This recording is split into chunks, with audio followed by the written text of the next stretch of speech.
സങ്കീർത്തനങ്ങൾക്ക് അകത്തു നിന്ന് ഹ്രസ്വമായ ഒരു പ്രബോധന ചിന്ത മാത്രം കൈമാറുന്നു. അതിന്റെ 6-ാമത്തെ വാക്യം വായിച്ച് സഹായിച്ചാൽ. അളവുനൂൽ എനിക്ക് മനോഹര ദേശത്ത് വീണിരിക്കുന്നു, അതെ എനിക്ക് നല്ലൊരു അവകാശം ലഭിച്ചിരിക്കുന്നു. എനിക്ക് ബുദ്ധി ഉപദേശിച്ചു തന്ന വായിച്ച് കേൾക്കപ്പെട്ടതായ വാക്യത്തിൽ നിന്ന് പ്രബോധന പ്രമേയത്തിന് ആധാരമായിരിക്കേണ്ടതിന് അതിനകത്തുനിന്ന് ഒരു പദകോശം മാത്രം അടർത്തിയെടുക്കുന്നു. അതിങ്ങനെയാണ്: എനിക്ക്, അതേ എനിക്ക് നല്ലൊരു അവകാശം ലഭിച്ചിരിക്കുന്നു. കരമുയർത്തി കർത്താവിന് മഹത്വം കരേറ്റാം. BC 1000 ജീവിച്ചിരുന്ന ദാവീദ് തന്റെ കീർത്തനത്തിനകത്ത് തന്റെ തൂലിക തുമ്പിൽ നിന്ന് ജന്മം കൊണ്ട മകൾ കൃതിക്കകത്ത് പരാമർശിച്ച പരാമർശനം ഇങ്ങനെയാണ്: എനിക്ക്, അതേ എനിക്ക് നല്ലൊരവകാശം ലഭിച്ചിരിക്കുന്നു. സ്തോത്രം. ഈ വാക്യം കൃപായുഗ രക്ഷിതഗണമായ നമുക്കും മാർവോട് ചേർത്തി ഹൃദയത്തിനുള്ളിലേക്ക് സ്വീകരിച്ച് നമുക്കും ഇങ്ങനെ ചേർന്ന് പറയാൻ പറ്റും: എനിക്കും നല്ലൊരവകാശം ലഭിക്കും എന്നല്ല, ലഭിച്ചിരിക്കുന്നു. അതെങ്ങനെയാ ഉപദേശി ഒക്കുന്നത്? ഞാൻ സ്വർഗത്തിൽ പോയിട്ടില്ല. എഫെസ്യ ലേഖനത്തിൽ പഠിപ്പിക്കുന്നത് ശ്ലീഹാ പൗലോസ് പരാമർശിച്ചൊരു പ്രയോഗമുണ്ട്: അവൻ നമ്മെ സ്വർഗത്തിൽ ഇരുത്തുകയും ചെയ്തിരിക്കുന്നു എന്ന് വെച്ചാൽ, യേശു കർത്താവിന് ഹൃദയം കൊണ്ട് വിശ്വസിച്ച് രക്ഷിതാവും കർത്താവുമായി വായു കൊണ്ട് ഏറ്റുപറഞ്ഞ് രക്ഷിക്കപ്പെട്ട ഒരു ദൈവ പൈതൽ സ്വർഗീയ പൗരത്വം പ്രാപിച്ചിരിക്കുകയാണ്. സന്തോഷത്തോടെ സ്തോത്രം ചെയ്യാം. അങ്ങനെയെങ്കിൽ നമ്മുടെ ഹൃദയം സ്വർഗത്തിൽ എത്തിയിരിക്കുകയാണ്. ഈ കല്യാണം ഉറപ്പിച്ച പെങ്കൊച്ച് കല്യാണം ഉറപ്പിച്ച ശേഷം അവളെ ഒന്ന് സൂക്ഷിച്ചു നോക്കിയാൽ അവളുടെ മനസ്സ് ഇടയ്ക്കിടയ്ക്ക് കെട്ടിക്കയറാനുള്ള വീട്ടിലേക്കും, ഇല്ലേ, നമ്മുടെ നാടൻ ഭാഷയിൽ പറഞ്ഞാൽ ആ നിയുക്തവരൻ്റെ വീട്ടും നിയുക്തവരൻ്റെ മിറ്റവും നിയുക്തവരൻ്റെ വീടിൻ്റെ പൂമുഖവും ഒക്കെ തൻ്റെ ഹൃദയം കൊണ്ട് എന്ത് ചെയ്യും? അവള് ശരീരം കൊണ്ട് ഇവിടെ ആണേലും വിവാഹ ദിവസത്തിന് അപ്പുറത്തേക്കാണ് അവളുടെ ഹൃദയം. ഇതുപോലെ ക്രിസ്തു എന്ന ഏക പുരുഷന്റെ നിർമ്മല കന്യക, വിവാഹം നിശ്ചയം ചെയ്യപ്പെട്ടിരിക്കുന്ന മണവാട്ടി, ഇവിടെ മണവാട്ടി ഉണ്ടോ? സ്തോത്രം. ആ മണവാട്ടിയിൽ ഞാൻ ഉൾപ്പെട്ടു എന്നുള്ളതിൽ അഭിമാനമുള്ളോർ കരമുയർത്തി ദൈവത്തെ സ്തുതിക്കാം. ആ മണവാട്ടി എല്ലാവരും ഒന്ന് മണവാട്ടി എന്നൊക്കെ പറയുമ്പോൾ സന്തോഷം. മണവാട്ടി സ്റ്റേജിൽ ഇങ്ങനെ നിരാശയോടെ മുഖം ചുളുക്കി ഇരുന്ന് കഴിഞ്ഞാൽ അവിടെ ഇരുന്ന് സിഗ്നൽ കൊടുക്കും അമ്മ, അല്ലെങ്കിൽ ചേടത്തി, അല്ലെങ്കിൽ ആരെങ്കിലുമൊക്കെ സിഗ്നൽ കൊടുക്കും നേരെ ഇരിക്കുക. അന്നേരം അവളുടെ നോട്ടത്തിന് ഇതുപോലെ വിവാഹ നിശ്ചയം ചെയ്യപ്പെട്ടിരിക്കുന്ന മണവാട്ടി സഭായോഗത്തിനകത്ത് മുഞ്ഞി ചുളുക്കി ഇരിക്കരുത് എന്ന് പറഞ്ഞാൽ നട്ടം വന്ന പോലെ, മുട്ടക്കച്ചവടത്തിന് നട്ടം വന്ന് ചിട്ടിപ്പൊട്ടി ഇട്ട വട്ടത്തിനകത്ത് വട്ടം കറങ്ങിയിരിക്കുന്ന പോലെ എന്ത് ചെയ്യരുത്? സ്തോത്രം.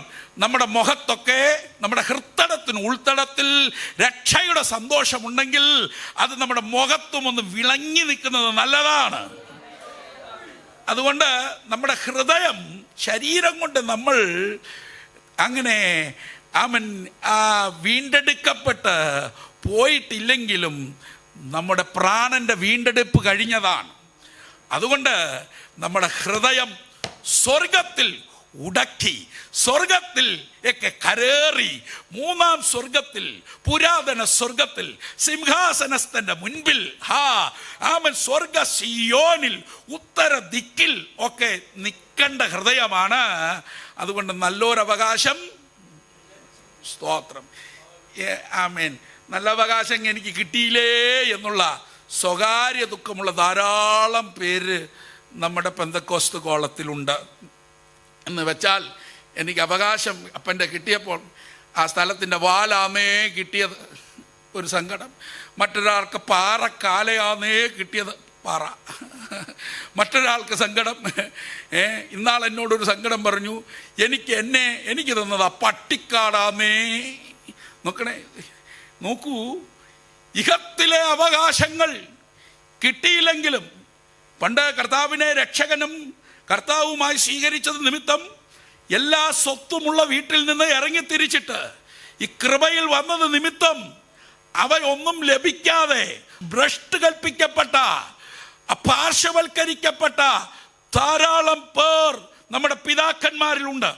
അങ്ങനെയുള്ള സംഭവം പെന്തക്കോസ്തിന്റെ 3-ാം തലമുറയും 2-ാം തലമുറയും നിങ്ങളുടെ പിതാക്കന്മാരുടെ ഗതകാലത്തിലോ ഒരുപക്ഷെ നമ്മുടെ ജീവിതത്തിലോ നാം അനുഭവിച്ചിട്ടുണ്ടാകും.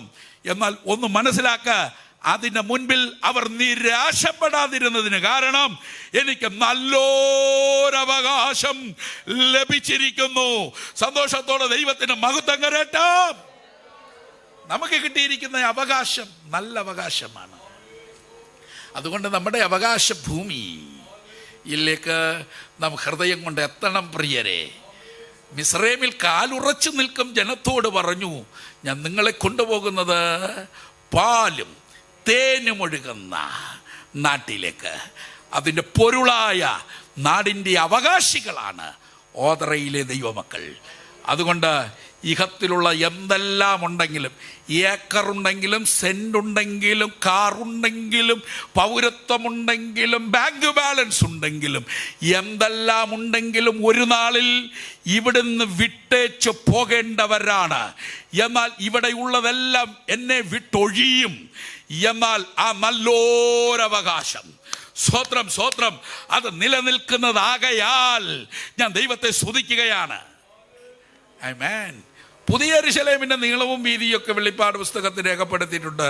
പുതിയ യെരൂശലേം എന്നുള്ളത് സ്വർഗത്തിൻ്റെ ഒരു ഭാഗത്ത് നിർമ്മിതമായി കൊണ്ടിരിക്കുന്ന ആമേൻ സ്വർഗീയ സൗധമാണ്.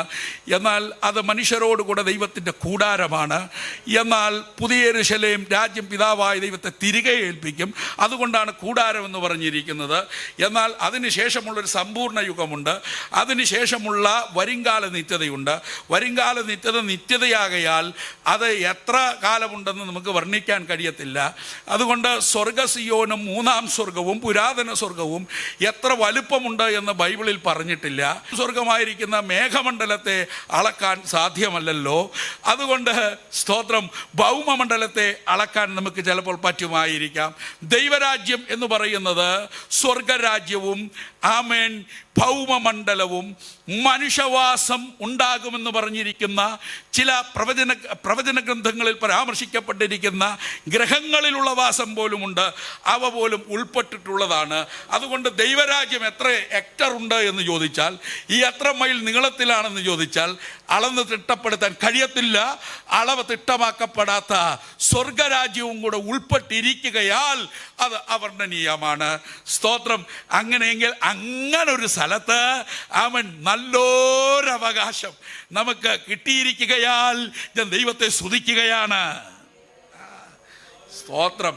ഈ സ്വർഗത്തെ കുറിച്ചൊക്കെ ധ്യാനിക്കണം. സ്തോത്രം. ഹല്ലേലൂയ. നാളൊരാൾ പറഞ്ഞു, യേശു എൻ്റെ ഉള്ളിൽ വന്നപ്പോൾ എൻ്റെ ഉള്ളിൽ AC വെച്ച പോലെ തോന്നുന്നെന്ന്. രക്ഷിക്കപ്പെട്ടുണ്ടെന്ന് പറഞ്ഞതാണ്. അദ്ദേഹത്തിന് കിട്ടിയൊരു ഫീലാണ്. എന്ന് വെച്ചാൽ മരിക്കണമെന്ന് പറഞ്ഞുള്ള ചിന്തയോടുകൂടെ ജീവിതം വെറുത്തവനായി നടന്ന മനുഷ്യൻ, ആ മനുഷ്യൻ്റെ ഉള്ളിൽ യേശു വന്നപ്പോൾ, ഈശൻ വന്നപ്പോൾ, യേശു വന്നപ്പോൾ, യേശു കർത്താവായി മാറിയപ്പോൾ തൻ്റെ ഹൃദയം അങ്ങ് തണുത്തെന്ന്. സ്തോത്രം. ഒരു മേനോൻ എന്നോട് പറഞ്ഞ കാര്യമാണ്. മേനോൻ രക്ഷിക്കപ്പെട്ടപ്പോൾ സന്തോഷത്തോടെ നമുക്കൊന്ന് മഹത്വം കരേറ്റാം. നമ്മുടെ ഉള്ളിൽ കിട്ടിയ സ്വർഗരാജ്യത്തിൻ്റെ വെളിപ്പാടിനെ ഓർത്ത് ഞാൻ ദൈവത്തെ സ്തുതിക്കുന്നു.